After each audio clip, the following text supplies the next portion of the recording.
Save करते हुए अपने एक चीज़ इंश्योर करनी मुझे है कि आपने यहाँ पर फंक्शन नेम डिफाइन किया था रिजल्ट, ठीक है। अब यहाँ पर जो फाइल नेम होगा वो भी रिजल्ट ही होना चाहिए। अगर वो रिजल्ट के नाम से सेव नहीं हो रहा तो इसको बाद में रिकॉल नहीं कर पाएंगे और वहाँ पर आपके पास कोई ना कोई एरर स्टेटमेंट आ रही है, ठीक है। अब चूँकि यहाँ पर रिजल्ट ही आ रहा है तो मैं इसलिए इसको सेव कर रहा हूँ। सेव हो गया। अब इसको रिकॉल कराना है आपने।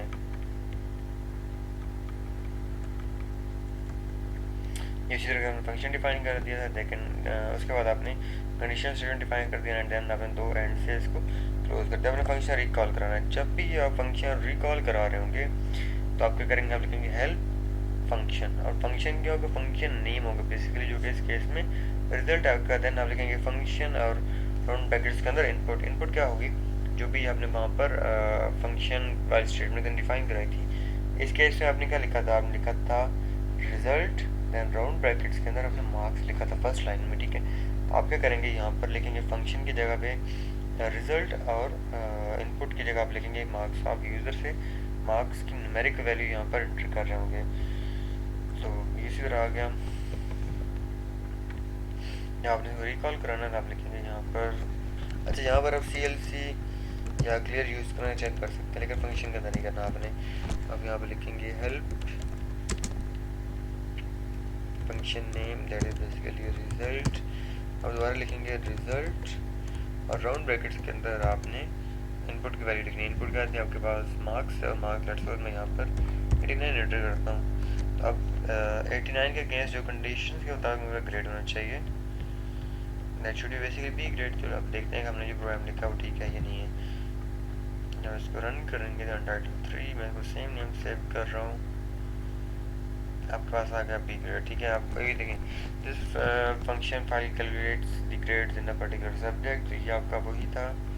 यहाँ पर जो रिजल्ट फाइल के अंदर हमने डिस्क्रिप्शन ऐड की थी वही अब डिस्प्ले हो रही है, ठीक है। और उसके अगेंस्ट आपका ग्रेड आ रहा है वो बी ग्रेड आ रहा है। तो इसका मतलब आपने जो प्रोग्राम लिखा है वो बिल्कुल ठीक है और उसके अंदर कोई प्रॉब्लम नहीं है।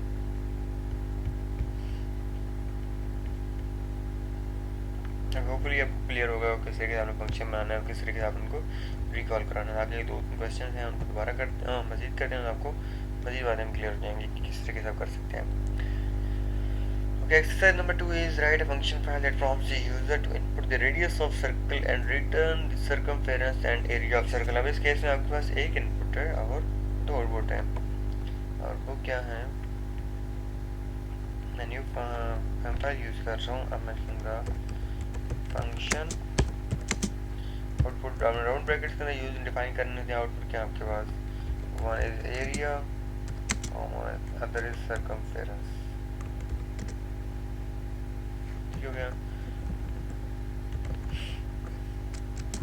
इज इक्वल टू, अब यहाँ पे आपने फंक्शन नेम डिफाइन करना होता है, क्योंकि यहाँ पर ऑलरेडी सर्कल यूज हो रहा है तो मैं इसकी जगह पे सर्कल 1 कर रहा हूँ। एंड देन राउंड ब्रैकेट्स के अंदर रेडियस ये यूज़ कर दिया, परसेंटेज आप यूज़ करेंगे function file to calculate area and circumference of a circle। And then आपका ये फॉर्मूला यहाँ पे सिंपली एरिया के लिए होता है आपके पास 2 steric pi steric pi steric square, ठीक है। एंड circumference is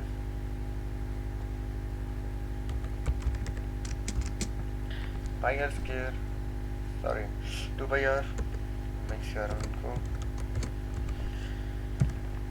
ये हो गया। अब आप सिंपली इसको एंड कर देंगे, इसको सेव करें। अब इंश्योर कर लेंगे, ठीक है। वहाँ पर सर्कल 1 आपने नेम एंटर किया था, यहाँ पर भी सर्कल 1 ही है, तो सेव कर लें। अब रिकॉल कराने के लिए आप उसको दोबारा से यहाँ पे लिखेंगे हेल्प के बाद सर्कल 1 और रिजल्ट में आप लिखेंगे सर्कल, और यहाँ आप रेडियस डिफाइन करें। लेट्स सपोज मैं 10 मिलीमीटर इनपुट रेडियस करता हूँ, इसको रन करें तो आपके पास आगे area is equal to this and circumference equal to this. अब प्रॉब्लम क्या हो रही है, वो दोबारा से उसी फंक्शन फाइल को रीड कर रहा है जो कि सर्कल के नाम से पहले से बनी हुई है और सर्कल 1 के नाम से भी पहले से बनी हुई है, तो इसलिए उसी को रीड कर रहा है। उसका जो कोई फंक्शन था उसको लिख रहा था। So let's change it.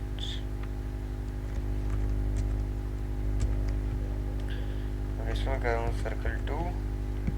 अब इसको मैं सेव करूँगा अगेन सर्कल 2 के नाम से। अब इसको रिकॉल कराना है, तो रिकॉल कराने के लिए मैं करूँगा सर्कल 2, यहाँ पर लिखूँगा सर्कल 2। अब रन करेंगे तो आपके पास दोनों एरियाज आ गए, 3 आंसर आएंगे बल्कि यहाँ पर।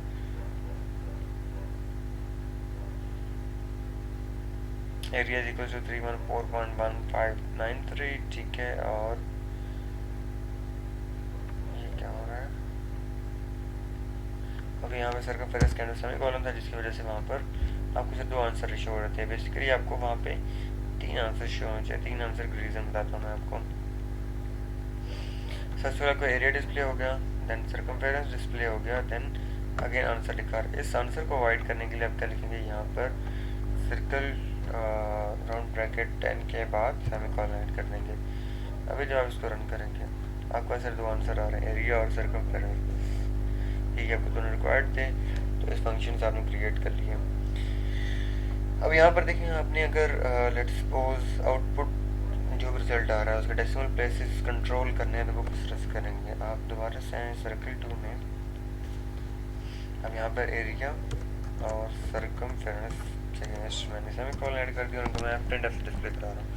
अब मैं लिखूँगा एफ प्रिंट एफ और इन्वर्टेड कॉमास के अंदर एरिया इक्वल्स टू 0.0f और percentage 0.0f mm square comma circum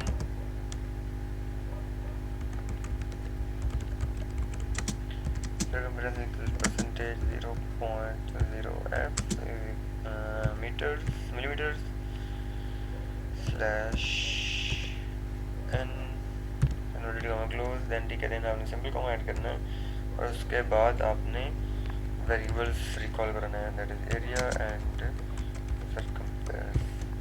ये आपने कर दिया। अब यहाँ पे क्या हो रहा है, आपने लिखा 0.0f, दैट मीन जो आपके आउटपुट आंसर होगा उसमें डेसिमल प्लेस के बाद 0 डिजिट्स होंगे। 0.0 की ये मतलब अगर आप इसको रन करें तो आप देखेंगे आपके पास यहाँ पर प्रॉब्लम है। कहाँ पर?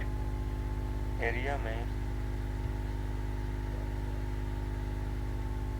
सॉरी, ये फंक्शन को आपने रन नहीं करना है, सेव करेंगे। आप यहाँ पे इसको रिकॉल करेंगे। क्या एरिया आपके पास क्या है, 314 millimetre square and circumference equal to 25 millimetre. Decimal place के बाद आपके पास कोई डिजिट है ही नहीं, ठीक है। तो ये 0.0f है। लेट्स सपोज आपको कहा जाता है कि आप टू 3 डेसिमल प्लेसेस तक आप एरिया दें, तो आप कर देंगे 0.3f और आपसे सर्कमफेरेंस डिमांड किया जाता है आप टू 2 डेसिमल प्लेसेस आप कर देंगे 0.2। अब जो आंसर आएंगे आपका, इसको सेव कर दें फंक्शन को और रिकॉल वाले फंक्शन फाइल में चाहे यहाँ पर रन करें। तो आप देखें जो एरिया आ रहा है आपके पास वो है 314.159। डेसिमल प्लेस के बाद you have 3 digits and in case of circumference the answer is 25.13 that shows that after decimal place you have 2 digits. So इस तरीके से आप कंट्रोल कर सकते हैं कि किस कितने नंबर ऑफ डिजिट्स आपको चाहिए या कितने नंबर ऑफ डिजिट्स आपको एक्यूरेसी चाहिए, वो आप यहाँ से कंट्रोल कर सकते हैं। तो पूरी आपको एक्सरसाइज क्लियर होगी, इसमें कोई प्रॉब्लम नहीं होगा।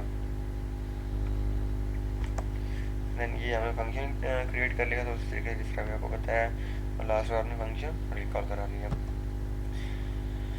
Now exercise number 3, write a function file to generate a table of any number to given limit। अब आपने यहाँ पर 2 चीज़ें इनपुट करानी है। एक तो क्या होगा कि आपने कोई भी नंबर इंटर कराना है जिसका आप टेबल जनरेट कराना चाह रहे हैं, और दूसरा आपने लिमिट डिफाइन करानी है कि आपने टेबल्स का कहाँ तक जनरेट करना है। लेट्स सपोज आपको टेबल जनरेट करवाना है 10 का अप टू 20, ठीक है, लाइक 10-20 टाइम्स जो भी आपके पास आंसर आ रहा है वो आपको जनरेट करवाना है। तो आप क्या करेंगे, इनपुट में एक नंबर इंटर करेंगे 10, उससे क्या होगा, मैटलैब के पास चल जाएगा आपने 10 का टेबल जनरेट करना है। दैन सेकेंडली आपने वहाँ पर ही उसकी लिमिट डिफाइन कर देनी 20, तो उससे मैटलैब को ये भी चीज़ पता चल जाएगी कि आपने 10 का टेबल जनरेट कराना है 20 टाइम्स तक। इसको करते हैं अभी।